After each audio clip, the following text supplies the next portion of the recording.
It's hard to tell. I'm Asian. Such a male-dominated area.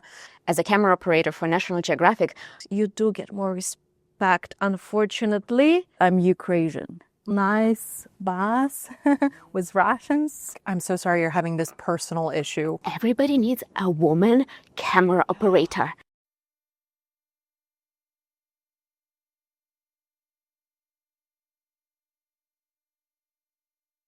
So, first of all, thank you all for being here as a part of this conversation. I think for a part of International Women's Month, it's really a lovely thing to see so many Ukrainian women working in the film industry at a table together to have this conversation.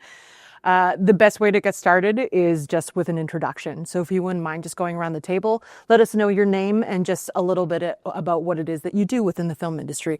Oля, why don't we start with you? My name is Oля Glodka. I am a cinematographer. I work mostly in independent productions, documentaries, music videos, you name it. And I am originally from Nova Kakhovka, Ukraine, and I'm sure it will become very relevant to our future conversation. Without a doubt. How are you? I'm Annalie. I work as assistant director. I came to Canada from Kiev, where I lived for 17 years. I've been here for 8 years, I think. Yeah, 8 years. And I work on TV shows and feature films. Amazing. In what capacity? Union, mostly. Okay, grand. Yeah. Amazing. And how about you? My name is Lilia Sivitska. I'm from Kiev, and my background is in directing and acting, but in the film industry, kind of also learned to do everything, absolutely everything, including an ADing and a camera and boom and working with cameras. And I started in Kiev, and then I moved to Canada to study film. Then during the war, came back to Ukraine, where I mostly focused on independent filmmaking, so documentaries, hybrid films, short films. And since I came back to Canada, also mixing it up with independent filmmaking, so non-union, and sometimes commercials. Amazing. My name is Tatiana Malan. This is my real surname. I'm film marketing professional and a project manager in film industry and culture. I used to work as a communication marketing PR manager back in Ukraine, like for 12 years. But then I was forced to move to the Netherlands, where I worked at Rotterdam International Film Festival. And now I'm here for 1 year working as a communications manager for Hot Dogs International Film Festival, documentary film festival. And also I'm working on organizing Ukrainian Film Festival, again, back in the Netherlands. Like there will be a second edition in May. Want to finish with the but probably not. Amazing. Okay, so let's start in the beginning. I always like to ask a fun first question, because a lot of what leads us into film is the storytelling that we're exposed to at a young age. Or maybe not so young, but a little later. So let's start at the beginning. What was the first film, and it can be Ukrainian or otherwise, that made you think, I have to be a part of this industry? And what was it about that film that really resonated with you? I think I became a fan of X-Files show. Oh, yeah. Yeah, I was obsessed with it when I was a kid, and so was my brother. And then it was The Matrix.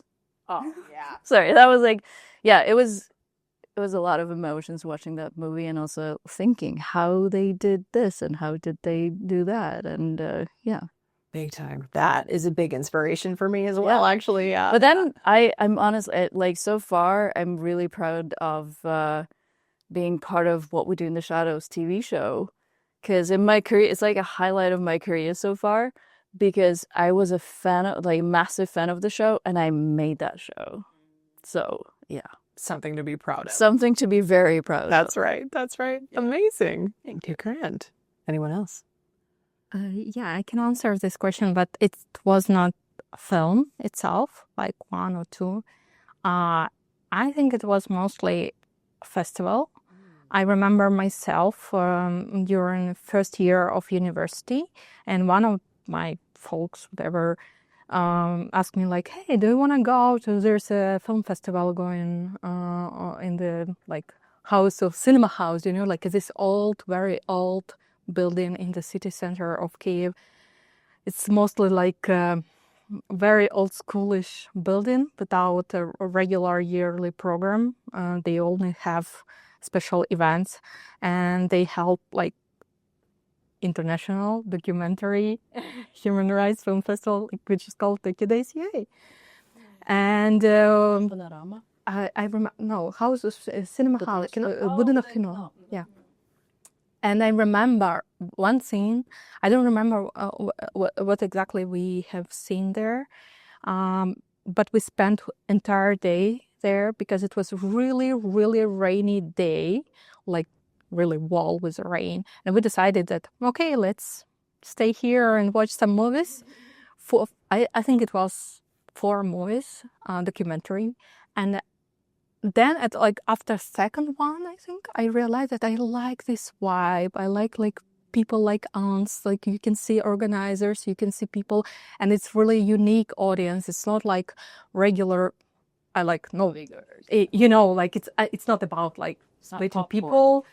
It's not. Yes, not popcorn. Yeah, it's not popcorn. It's about conversation and like dialogue and thinking, critical thinking. What we've seen, what we could discuss it also after, like during Q&A. And I was so amazed. It was my first time seeing something like that and participate in it. And I realized that I would like to organize as a manager something like that. I remember that feeling really, and also that was the reason why I decided that I started to go to the Zhovten. It's one of the most famous art house film, film festival, or cinema theater in Ukraine. I think even not only in Kiev. And I realized that I am constantly watching the films for which distributor is Art House Traffic company. And being student, I started to send them emails, like bomb them with the emails to different like random emails on their website page. Hey, I want to work. I have an amazing experience selling tea or something, like a student job, And then I received the call, and Marina, she was administrative director, Marina Shuch. She was like, hey, are you okay? Are you alive? Why, we didn't receive your CV. What's going on with you? Amazing. And by the way, we didn't have any vacancies during those years. We are a small company. But we've started to organize Odessa International Film Festival. If you would like to join us, at least for temporary contract, we can have a interview and understand how we can help each other. I decided to go to quit and decided to go to work with Art House Traffic for Odessa International Film Festival just for a few months, because I was like, why not? It's like my dream. And wow. That's almost unheard of, that you don't hear stories like that as much anymore. That's incredible. It's crazy. In that kind of vein, has there been someone within your career that really kind of vouched for you or helped you in a situation to kind of get you either onto a project, a contract, a gig, or someone that really helped inspire you to want to move in this direction within the film industry? I have an answer. I've always heard that, it's all about who you know. And I was so frustrated about it because I didn't know anybody. And no matter how hard I tried for years and years and years, I could not. My English was awful 10 years ago. My soft skills were bad. My small talk was non-existent. And that's half of your success in the film industry. So I was really down on myself, and I really felt like there was no way for me to push through. And I tried so hard, and I emailed, and I tried to build these relationships with all these fancy DPs and filmmakers. And what ended up getting me an actual breakthrough, like the biggest project I have booked so far, and it was my first feature as a camera operator for National Geographic, came from a very loose friend and acquaintance's boyfriend who I've only met once. I've never knew that he is in film. I never tried to be nice to him. I never tried to, work the contacts and make the network, do the networking. No, he was just a dude. And he calls me up one day. He's like, hey, do you want to shoot National Geographic feature with me? I was like, hell yes. Also, is this a scam? And it wasn't a scam. And I still don't know what to do with this information. Where it's in a way empowering, where you don't know where the next gig is going to come from. It is extremely frustrating because you don't know where your next gig is going to come from. It's a little bit relieving in that I don't need to climb the ladder in the most conventional ways and suck up to the famous people. That opportunities do come from everywhere. And if you're just being a nice human that people like talking to. Work hard and be nice. Exactly. It's not that complicated half the time. Like, it truly is. I know a lot of people have a we'll get there. I mean, not all of the people are nice, and we cannot be nice to them. But then you don't want to work with them, so that's okay. And which leads me to the point where I know I've encountered a lot of sets that have a no asshole rule. That, you work with a certain amount of people. And I would say even the difference between the industry, let's say 10 years ago versus now, is that there was a lot of less boundaries in terms of what was safe on set or behavior within even in film industry offices, in terms of what was okay to say to people or how to treat people, compared to now. What's hilarious is that we're going through this very anti-woke kind of phase, which I love. Yeah, I love how Jane Fonda put it, which is the sense woke just means you give a damn about people. But I'm curious in the sense of, we're coming with a myriad of different industry experience.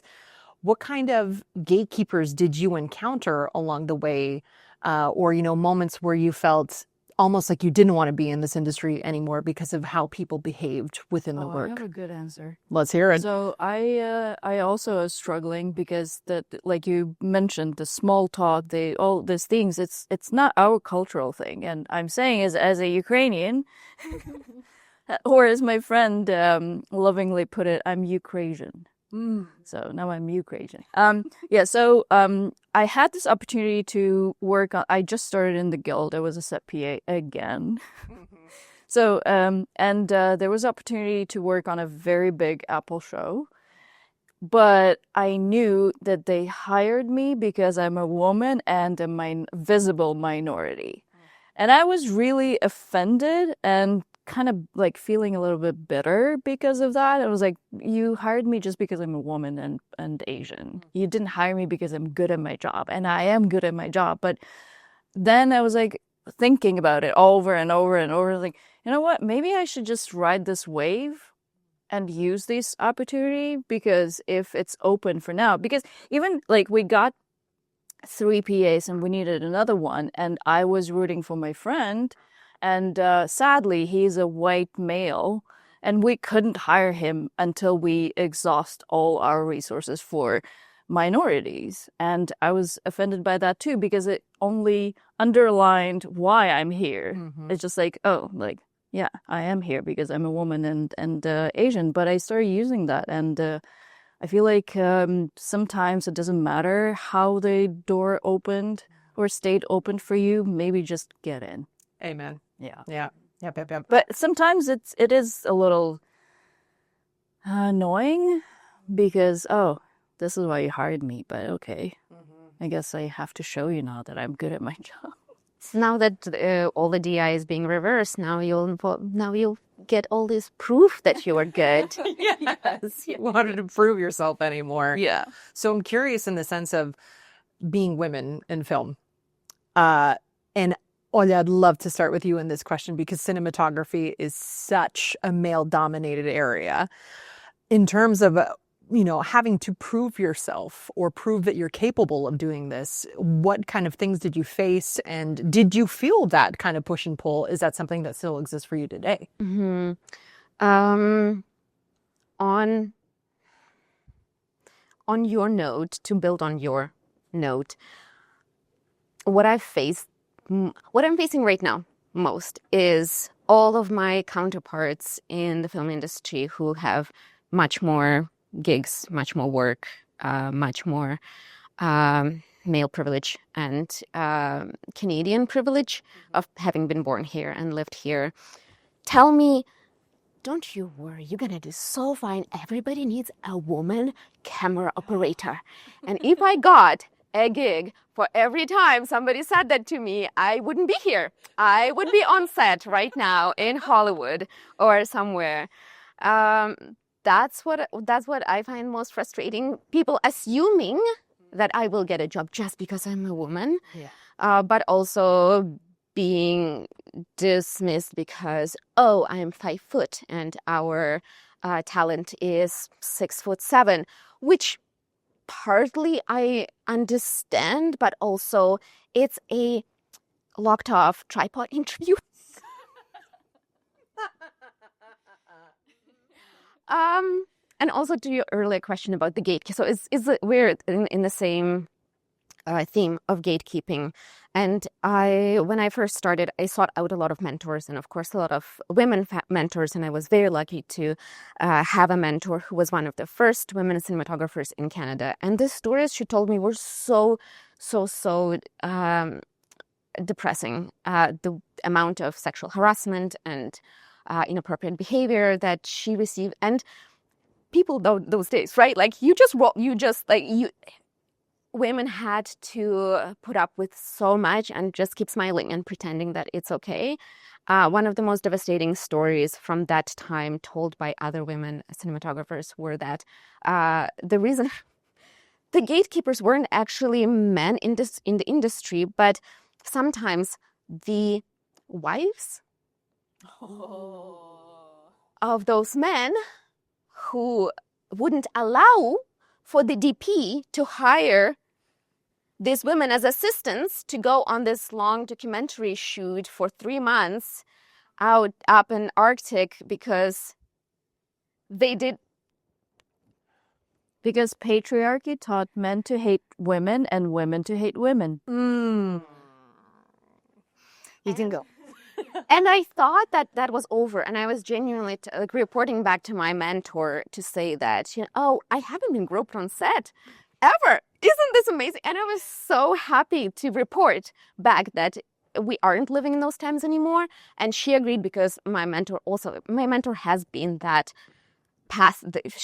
She paved the way for me and for every one of us in film. And still a couple of years ago, I was reprimanded by a girlfriend of a DP who continuously, over a matter of months and months, demanded I answer honestly whether I was into her boyfriend. And all I could say was no, but in my head I was just screaming, I'm gay, and even if I wasn't, your boyfriend is not my type. And also, oh my God, you are carrying on the legacy of patriarchy and misogyny. She didn't think she was in any way right, like putting sticks in my wheels and stopping my career. But these things do carry on and they snowball. And well, yeah, I'd love to ask you in the sense of you're probably one of the newest at the table in terms of coming into the film industry, both in the film industry and then within the film industry in Canada.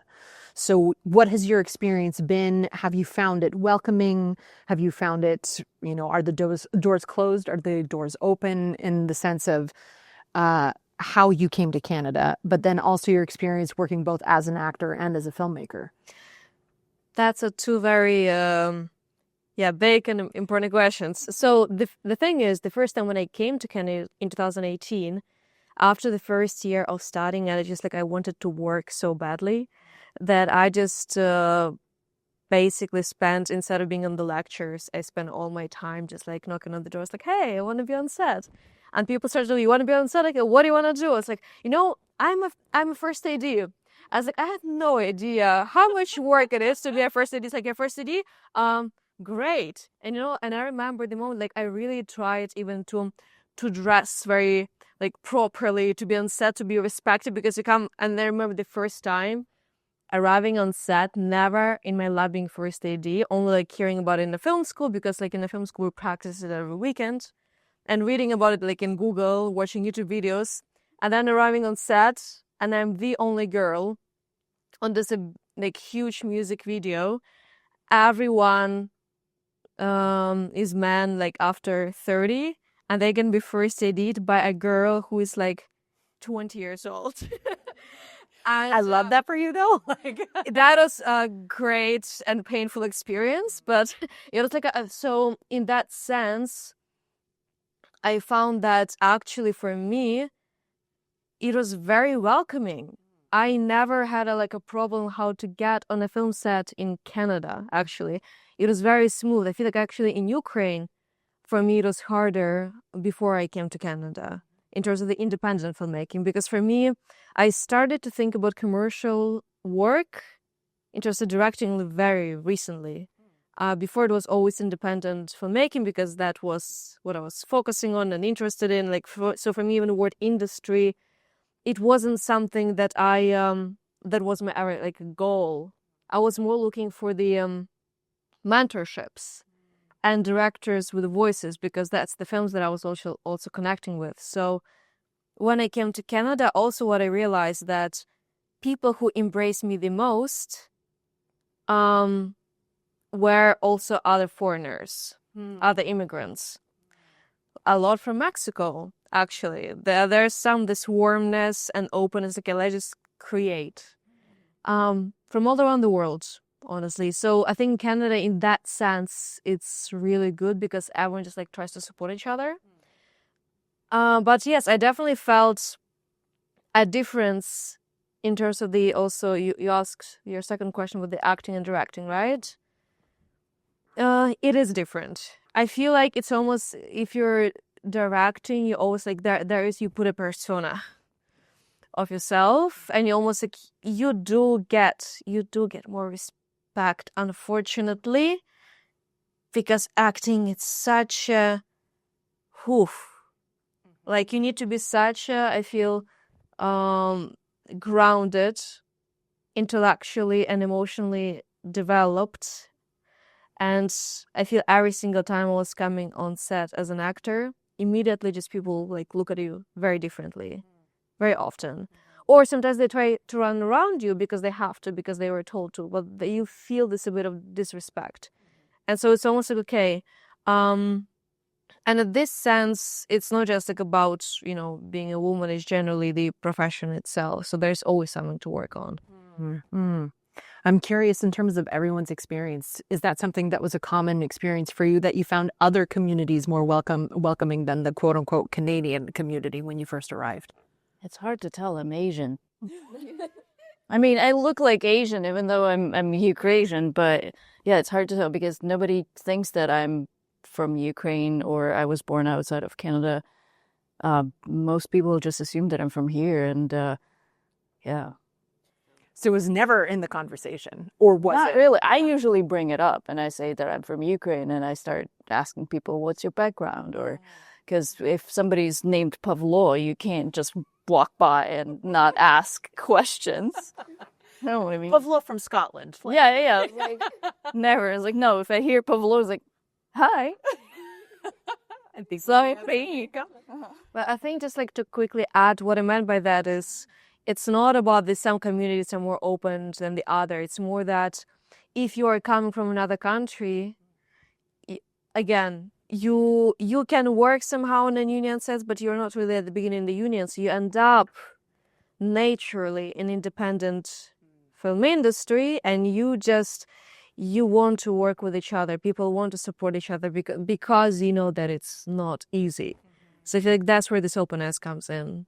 yeah, 100%. Amazing. Canada is very welcoming and very friendly to other nations and immigrants because they somehow they do understand that immigrants helped build the country. With US doesn't, even though it's the same thing with them. So It's really where that difference of melting pot mentality yes, versus 100%. multicultural mentality really come into play. 100%. But how about for you, Tatiana? What's your experience been? Yeah, I'm thinking about that because I have an experience just living in the Netherlands and in Canada, and it different from your experience because I came there only after the full-scale war has started.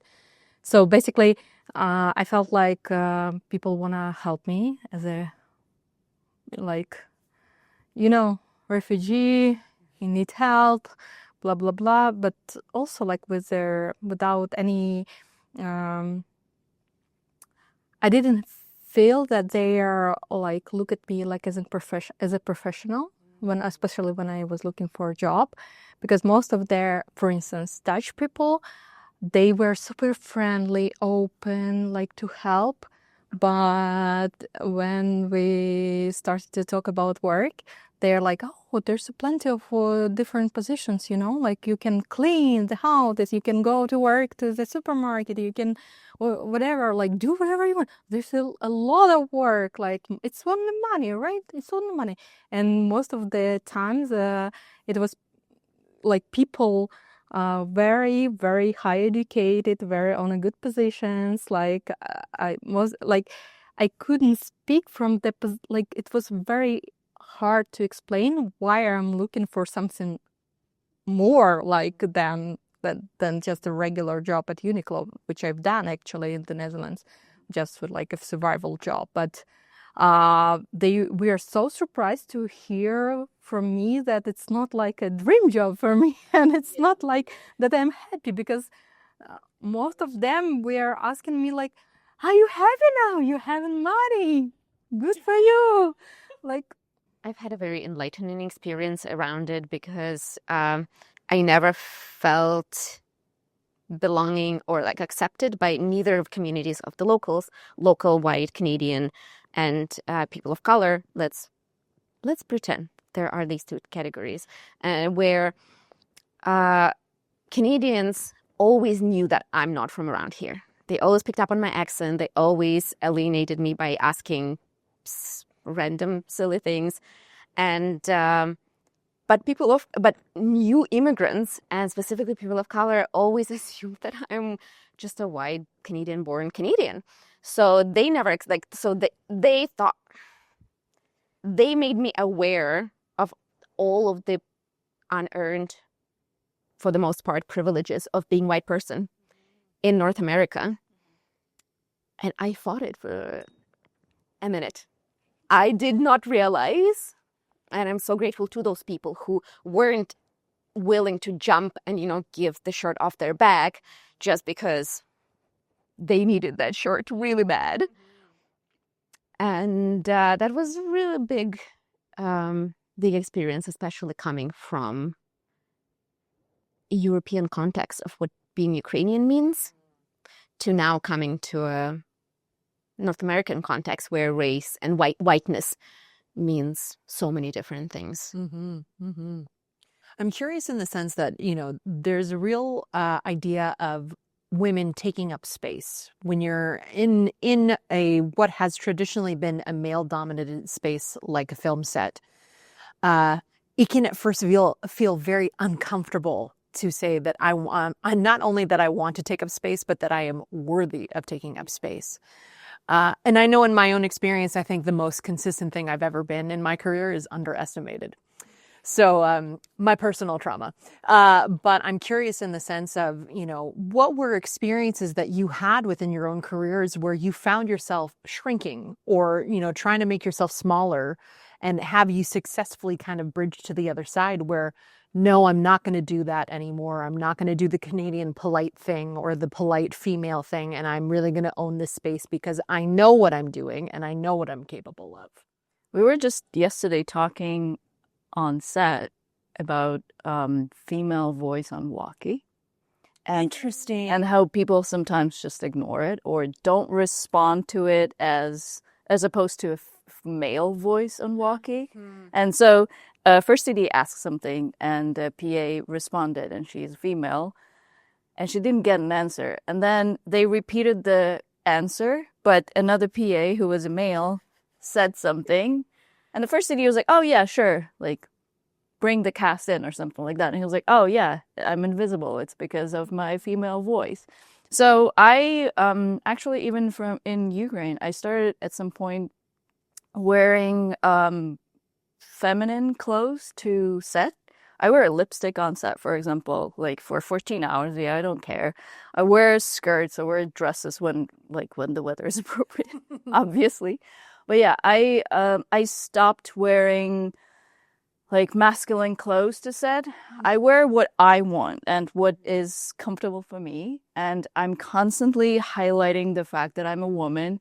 I'm constantly telling everyone that I'm on my period because it's natural. Amazing. And also, if you have a problem with that, I'm going to stab you, wait for you to start bleeding, and then we're going to speak on the same level. That's amazing. Like, stop being a baby. You know that women have periods. Yes. Period. That's it. Like, I'm a period ambassador. I love it. Every time I'm on set and have period, everyone knows that. Amazing. Because I just don't want to hide it anymore. It's natural. We have to educate people, unfortunately, in 2025.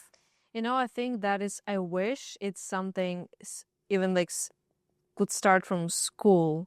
Yeah. I remember, again, like shooting like third-year diploma film when we were shooting like on the top in the mountains at 4 a.m. for 14 hours in the snow in January illegally. No, okay, we later kind of got the insurance, but like you get the idea that it's the environment that goes everything. Like if you're already like touching this conversation, if you have a period, and you really try and you just really trying to do your work. And then you feel like, okay, I'm young, and after that I'm gonna be destroyed and have dead after the shoot, but I'm just gonna pull it through, even if it's you cannot tell it to anyone on set. Oh no, I'm telling everyone. I also advocate for cast. Like for example, I had a cast member. She was female, and she had very painful periods. And male director and male first AD, they were very pushy and basically creating the vibe on set that the actress is difficult. And I was like, no, she's not difficult. She's just going through something, and please just wait for a couple minutes. When we're adjusting the light or grips are doing something with whatever, like everyone is waiting patiently for DP. I'm sorry. Everyone is waiting for camera, but nobody's waiting for cast.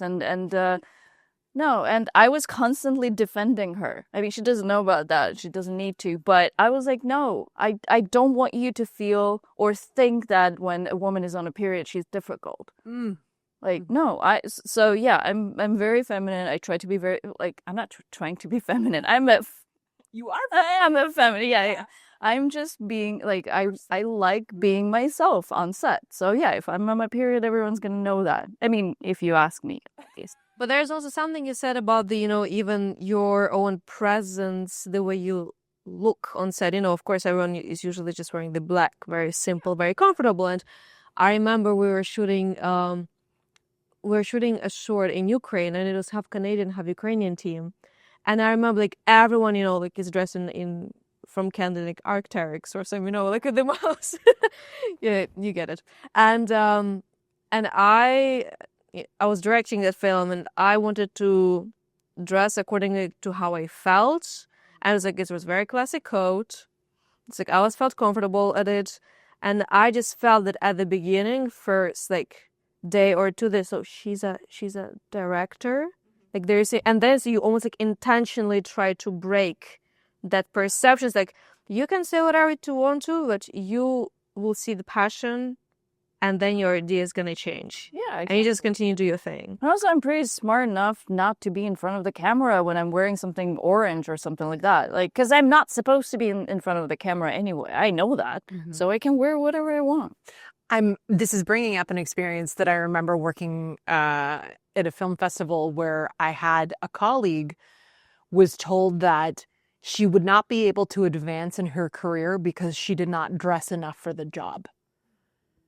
And to me, I was outraged because how you dress and your capability to do your work are two very different conversations. But it became this very, kind of unspoken thing where it's like, well, do you want to be successful? Because if you want to be successful, then you'll walk the line of what is required. But that, to me, I started to think, well, who decides what is required and what does that look like for every individual? So I'm curious. I know like the film set world and the film office world are very two kind of different aspects, because there's, the film set world is often very physical. You almost have to dress in a way that's very susceptible to the elements of where you're shooting. But the film office world is corporate and is often, there's an idea of what's respectable, what's professional, what's allowed. But how do you maintain that sense of self in environments like that, where you are supposed to be working within a creative field and you're supposed to have that flexibility, but then people tell you things like, well, you better walk the line if you want to be successful? So I have a brilliant story about that. Like for me, I mean, it's like really influenced by my whole life, actually. So at the very beginning of my life, professional life, I was also very feminine. Yeah. And there, I'm also a tailor. I have a diploma.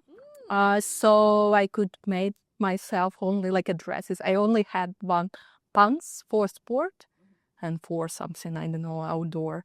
But I had like 60 or 70 dresses in my closet. Wow. Yeah, made by myself. And they were really like a weird dresses, very colorful, with flowers, with birds, with animals, with like really like extravagant, or how to say it in English, like extravagant. Yeah. But I literally did a lot of work, spending like nights in the office, and like I didn't screw it up, like that's the main point and why it was so important for them. And I literally remember that all my life. And actually, I was upset to hear that, and I was not myself, and I was shy after that, and like broken because other reason as well, like all of these gossips, and I find out about that.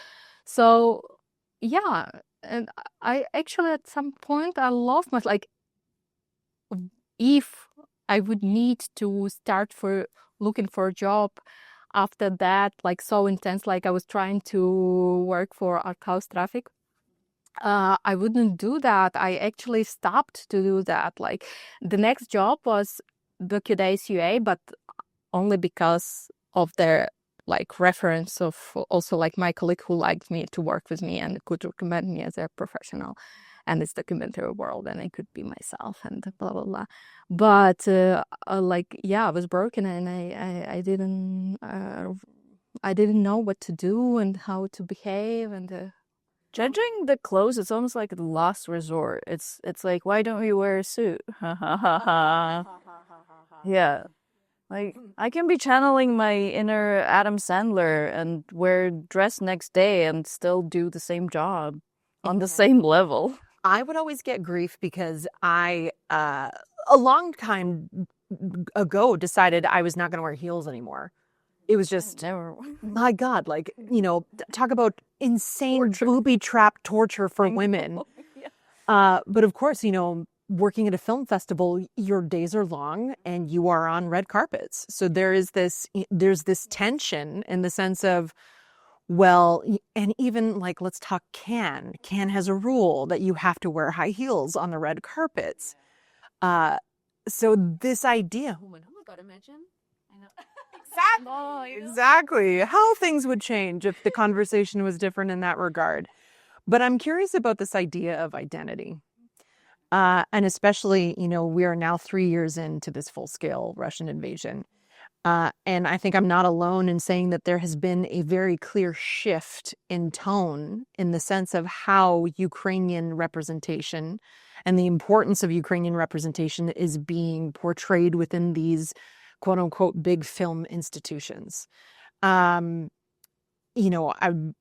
think there's a real conversation to be had in the sense that what was expectations 3 years ago when we were all faced with the full-scale Russian invasion seems to have been diluted over the years since then, where the line was so often back then was that we support Ukraine, we support Ukrainian filmmakers, we support Ukrainian storytellers, and we will make sure that they feel safe with the platform that we are offering them. Now it appears that there is a line of, well, we have to share the platform because there's a lot of stories to tell and there's a lot of perspective to share.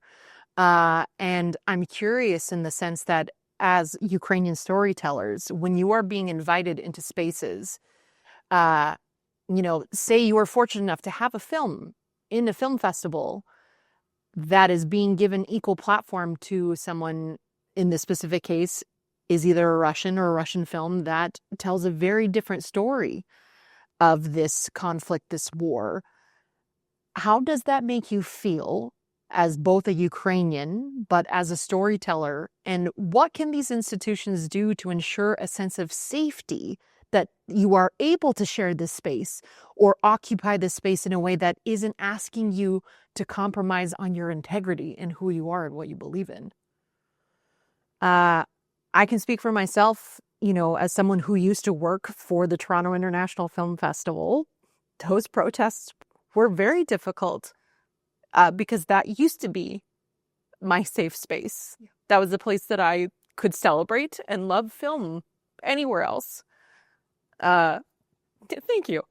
And that even to the fact of having to protest a place that was so important to me, that I spent 9 years of my career in, is not something that, you can take lightly, in the sense of where you have to stand on the delineation of protesting them or us. And it's something that, I'm still kind of dealing with the fallout in. And so I can only imagine, for filmmakers who are being invited into these places that are, this is the dream. This is the place that I finally have made it. And then you look on the film program and the one right underneath you is telling the exact story that you're trying to bring light to. What does that mean for you all? And let me put it in this way. What would you like to see moving forward?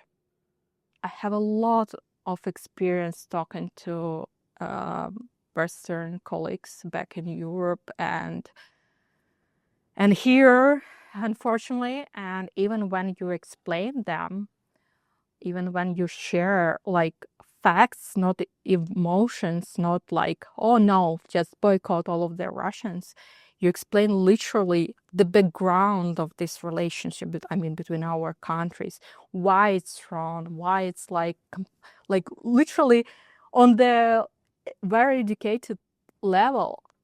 And what you hear back, that, oh, we are so sorry. Do you need a break of your job? You wanna cry? You wanna whatever? Feel free to we are so oh my God, we're so sorry about you as Ukrainian. And I'm so already sick of this, because I don't want to be just Ukrainian in this, I'm proudly Ukrainian, but I don't want to be just Ukrainian in this conversation. I'm just a normal person who fights against enemy, against evil in this world. And I want to understand this, stop playing ostrich, and neutrality and platform for voices stuff and everything. Your curators, you have to think, critically think. You curate, you select, you still have some rules of selections. You have your vision. So when you say that's we're a platform for voices, you literally just say that we don't care. Because if you say that it's your approach to give voices for evil, for propaganda people, for people who, because also I've heard some stuff about quality. We're choosing just quality, and if it's really very high quality movie, even from Russia, we need to have it, we don't mind. It's we're not racist, we're not we don't have this discriminating stuff. But come on, like Russians are really brilliant in propaganda. They can make a really brilliant movie.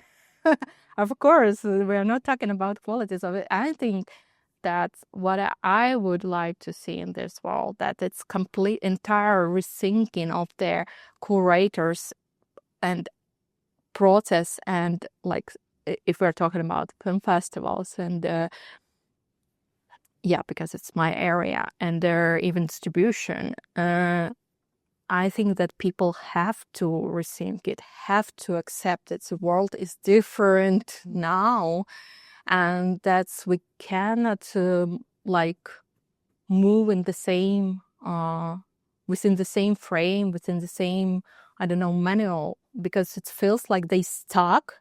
They afraid. They don't want to think. They just want to be in their bubble, nice bus with Russians, celebrate Anora, even. And it was so like, that's actually when you asked about the moment, if we felt some at some point that we don't want to work in this field anymore. I think I already had it like this year, because it was such a heartbreaking moment for me after me telling people, hey, come on, Anora. It's like, I'm not talking just because it's like, I don't know, bullshit movie.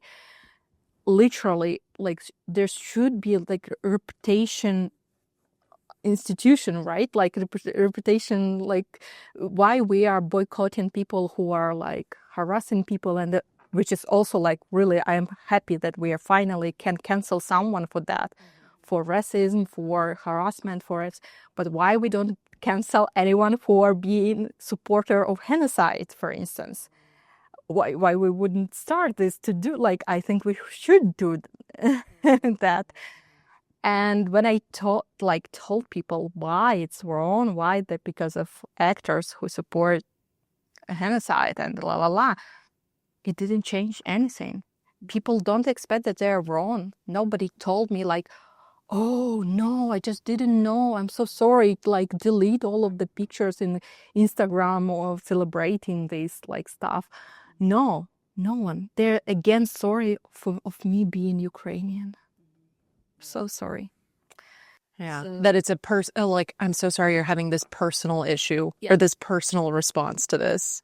And it's heartbreaking. I literally cannot, I realize that I even cannot work with people like that anymore. I don't see any point, because even if you cannot like, the thing is that I used to believe that if you explain people like with the facts, it can be like, you can change something, right? Like with the small steps. But it doesn't work anymore. You explain and you're invisible. People don't hear you, don't want to change anything in their like life frame. I did keep wondering about at the Academy Awards this year that Anora swept so many of those categories and won awards. I couldn't help but think about the Ukrainian team from Porcelain War, who had to share the space and watch, Them coming to stage again and again and again. Yeah. And here Downey, young, celebrating this guy. Yeah, this Russian actor who had participated in propaganda films, who had spoken in support of the Kremlin, and what it must have been like for them and the story that they told to earn their spot at the Oscars. Watch this other group get celebrated again and again and again. So I do want to expand to the other people, to the other folks here, in terms of what you would like to see in those spaces to ensure that there is a level of safety for those who are being invited to these platforms. And as filmmakers, what that means for you in this very different kind of capacity. I want to start it with just hoping and asking for more international accountability for just worldwide peace. It's just like I want other people to speak up and stand up for us. I want to be the one standing up for others. And I feel like we, as Ukrainians here in Canada, can do more in also elevating the stories of people fighting for their existence in real time. And I want to keep myself more accountable to doing that. Beautiful. Yeah. I want to roll back to when Navalny was in theaters as well, because this is when I had a lot of conversations and discussions with my Canadian coworkers, because I'm mostly on set, like most of my friends are from set. Yeah, and they were supporting me. They were coming to Ukrainian rallies with me. They were donating money. They were actually giving money to me instead. This whole thing with donations in Canada, if you can get the receipt back for your taxes, this is why they don't donate directly to Ukrainian organizations. They are trying to find Red Cross or some bullshit like that. So they were actually sending money to me so I could send money directly to Ukrainian organizations. And again, then Navalny came out and they all went to see it. Yeah. I was like, but he's not that bad of a Russian. He's against Putin. And then I'm trying to explain that it's not all the same. And like the conversations are hard. And like you said, I want to be more like I want to be more involved in those conversations, but they are hard. And when the platform that is used to, we're inviting everyone, I want it to be used more efficiently for Ukrainians, and just occupy more and more space like Russians did back, like 7 centuries ago, because we really need to work to push them out and to change this narrative, basically. Beautiful. How about for you? I'm thinking about it right now. It reminds me of the story of my friends were showing a film, Ukrainian film, in the Venice Film Festival this year, and they simultaneously, just before their film, put the Russian film about the soldiers. And it's the question to the programmers. So you intentionally putting these two films together next to each other. It cannot be done randomly. So it is, you realize how much I feel like programmers, people at the festivals also feel the responsibility for the audiences to give them answers about what is happening in the world, what to do in the world, to believe in, just by the way they present the films. And sometimes they even didn't realize that the way they present the films, how much it actually subconsciously influences people. So it's like, you present these two films together, that means, actually, maybe these filmmakers can also come together and talk. Exactly. Or bring them in conversation. So I think that just the idea itself that everything can be done by talking, it's such a old European idea that's still so alive, and it like the mindset itself also, of course, affects the film, like as a part of the culture. So I feel that it's more. I wish actually more programmers at the festivals, and people who work at the festivals would educate them more by talking with actual people from the countries. What are their opinions on what they're gonna do by presenting the films the specific ways? I had that same thought, in the sense of, what is to speak about accountability, what is the accountability for these programmers who are viewing everything as a piece of content, as opposed to seeing that, this is something that could have tremendous impact on not only just one individual's life, but an entire nation of people.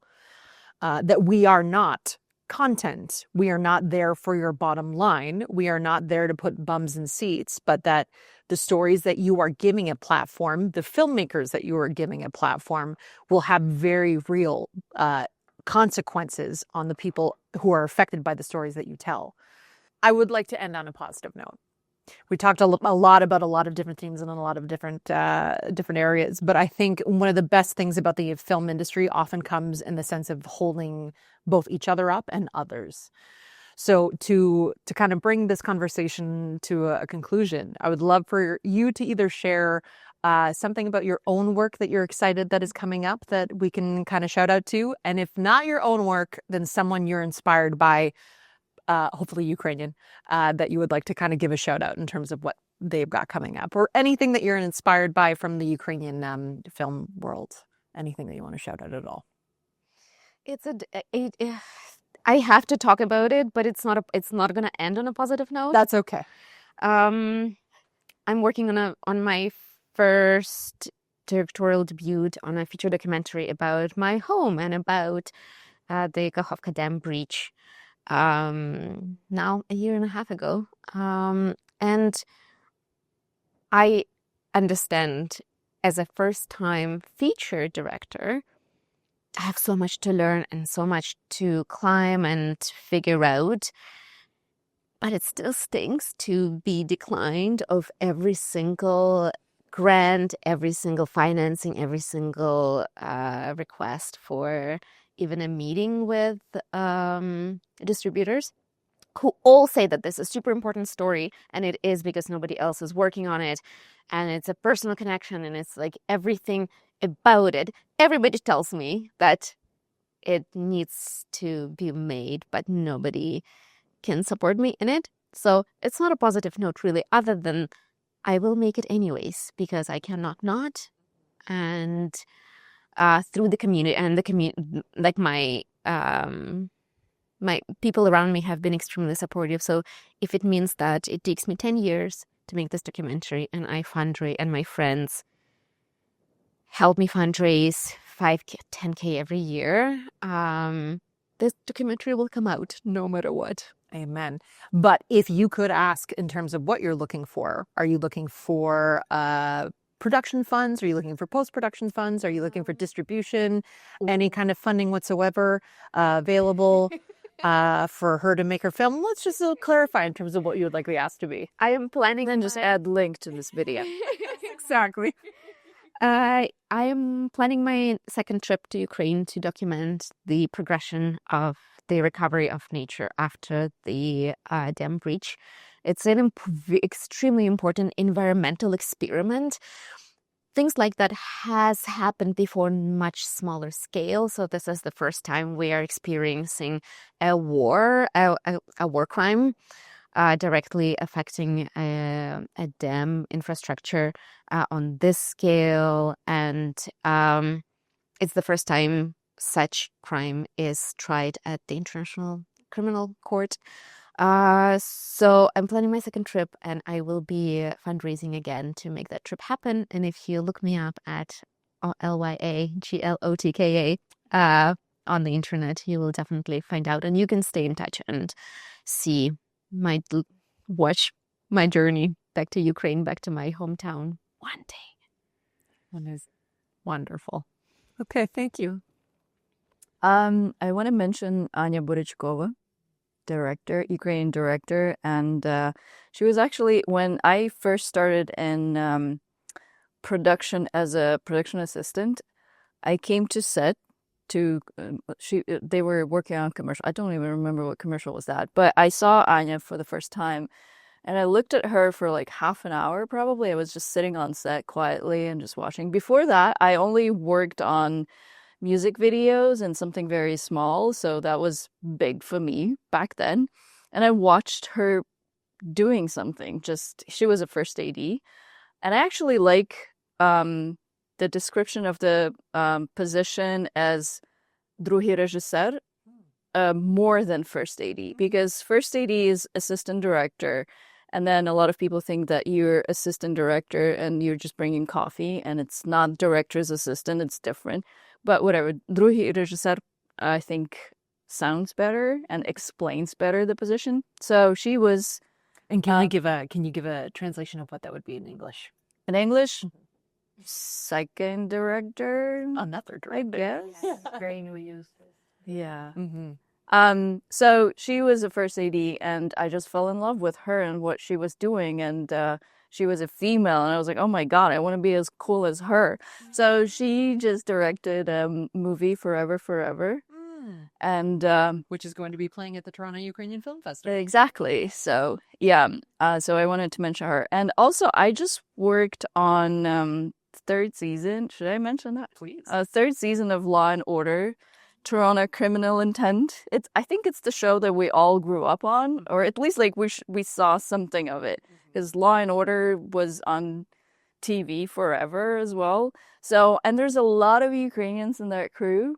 And we were very unprofessional. I'm going to say it right away. We were switching to Ukrainian language.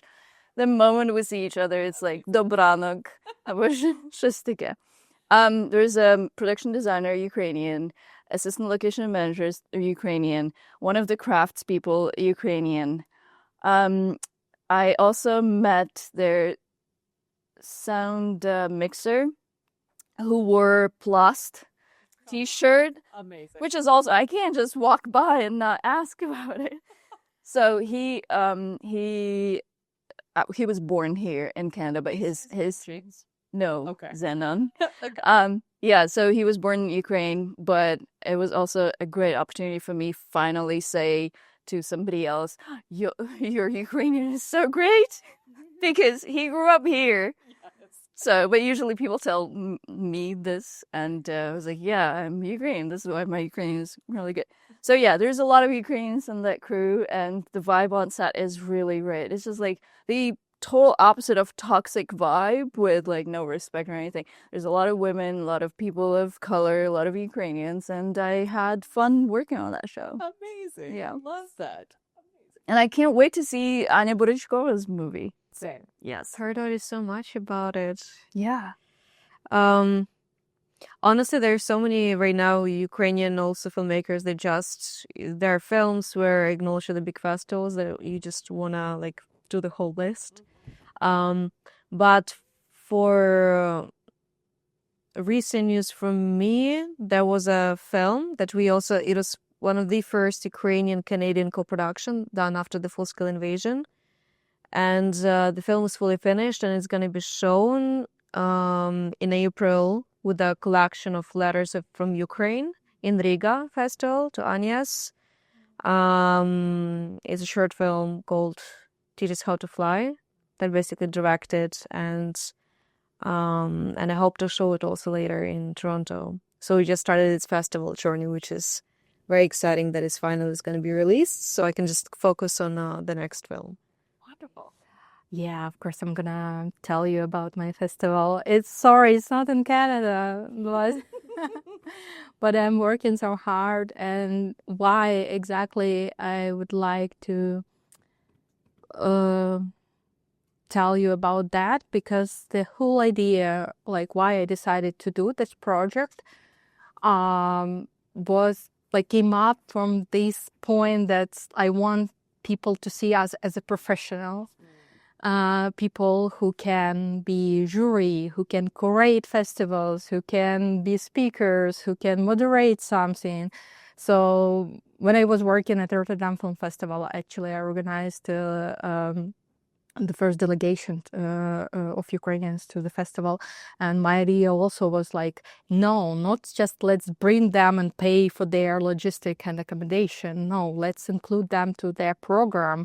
Like let them moderate, let them participate as the panelists and their everything in the jury. So we made I pushed them, made like whole program like with Ukrainians in it. And after that, I realized that I wanted more, that in general, I felt that it's still like not because that they know that we are so cool, but just because of we're poor Ukrainians, you know. So I decided to organize film festival in Amsterdam, curated by Ukrainian film critics, curators, professional people. So I made the Netherlands pay for this, you know, like I found local funding for that. And the whole idea is to give this platform for our voices and also focus not on Ukrainian bubble. Sorry, like I like Ukrainians, but when we have only our screenings of the films that understandable only for Ukrainians with Ukrainian jokes, I like My Thoughts of Silence. it's my project. I made it like as a promo producer, but I mean, it's not understandable for Western people. So the idea is also to select films like which like can find the audience in more global context and talk about that with Dutch critics. So we are building like a bridge. Ukrainian curators talk to Dutch curator, and they're like trying to coexist and find some answers together, because that's the thing, that we also have this lack of dialogue even during TIFF protests. What was the most painful stuff for me, that they ignored all of our requests to talk about that and to hear like us, right? So I want to have this dialogue. I want to build this visibility for Ukrainian professionals around the world, not only in the Netherlands. An organized Ukrainian event mostly for international people. Like, I even don't think, when I'm even exploring or promo opportunities, I even don't think about Ukrainian audience, but because obviously it's the easiest way to tell Ukrainians to come to Ukrainian events like somewhere abroad, right? But I'm focusing like 99% on the international people, to show them, to talk with them, to try to understand them, and to like find any solutions for our problems. So I want to encourage people who are working in the same area, organizing something, organizing like different projects, to do something about that, and to highlight people and their experts, and work with international audiences. Don't afraid of it. Amazing. Then I'd love to leave on a call to action for everyone who may be watching this, and kudos if you watch this entire conversation. I think that there's something that commonly happens when, to your point, when we program Ukrainian films, is that we can guarantee that the audience is going to be full of Ukrainian people because we come out to support our own community work. However, the Toronto Ukrainian Film Festival is going to be playing from April 24th to April 27th. I would love if every Ukrainian could bring a non-Ukrainian friend to come and get exposed to some truly incredible Ukrainian cinema, and to really open up this conversation of what Ukrainian storytellers are really capable of. We're sitting here with 4 incredible storytellers in their own capacities. I'm very excited to see the level of work that you all go on to do from here. And this only kind of support happens with the sense of community and supporting one another. So I want to again say thank you very much for taking the time to sit and chat with us. I just realized I didn't say my name. I'm Natalka Samachuk. I'm moderating this conversation. I'm a filmmaker and multi-hyphenate artist. But again, thank you very much for all of you for willing to share your experiences, your vulnerabilities, and also to celebrate your work. So thank you. Thank you.